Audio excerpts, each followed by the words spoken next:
Salut les prospecteurs, il y a quelques semaines sur Facebook, une nouvelle pierre faisait son apparition, ou plutôt un nouveau nom, la terraluminite.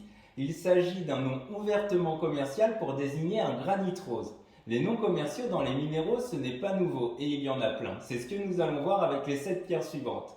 J'ai ma petite liste sous les yeux et on commence avec l'Auralite 23. L'Auralite 23 désigne une améthyste rubanée, donc avec une alternance de quartz et parfois de prasiolite, et surtout avec des inclusions d'hématite et de goethite.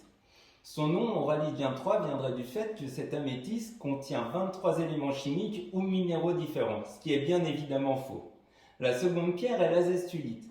Elle désigne un quartz massif et de mauvaise qualité. En soi, pas besoin d'aller dans une boutique spécialisée pour trouver de l'azestulite. Vous allez au bord des rivières, au bord des lacs ou en montagne, du quartz massif et blanchâtre, il y en a partout.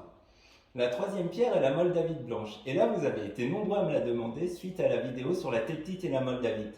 La moldavite blanche n'existe tout simplement pas. Si vous allez acheter cette pierre dans une boutique ou en bourse, si vous êtes chanceux, vous allez acheter au mieux un verre libique, vous l'aurez payé trop cher mais ça sera du verre libique.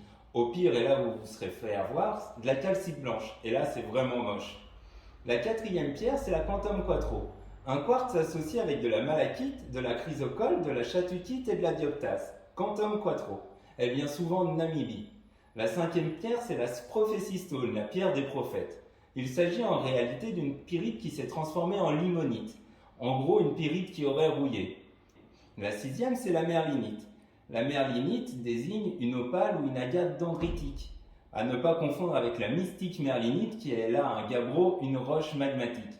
Et la septième pierre, la dernière, est la Super Seven. Là encore une améthyste avec des inclusions de goethite ou d'hématite et surtout pas de cacoxénite comme on peut le retrouver dans certains ouvrages. D'ailleurs, certains ouvrages ou vendeurs font la confusion entre Auralite 23 et Super Seven. Il y a un point commun entre ces 7 minéraux. Il s'agit de minéraux existants, souvent de mauvaise qualité et donc peu intéressants pour le commerce. Mais en leur inventant un nouveau nom, en leur mettant une nouvelle histoire, souvent un peu magique, ces pierres deviennent attractives et on les retrouve en boutique.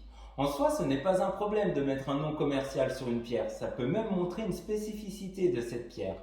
Mais certains en abusent, et ça il faut le savoir. La meilleure arme pour s'en protéger, apprendre et se cultiver sur les minéraux. Voilà les prospecteurs, vous savez tout sur ces 7 pierres et leurs noms commerciaux, enfin presque. Je vous dis à bientôt pour une nouvelle vidéo, n'oubliez pas de liker et de partager celle-ci. Salut!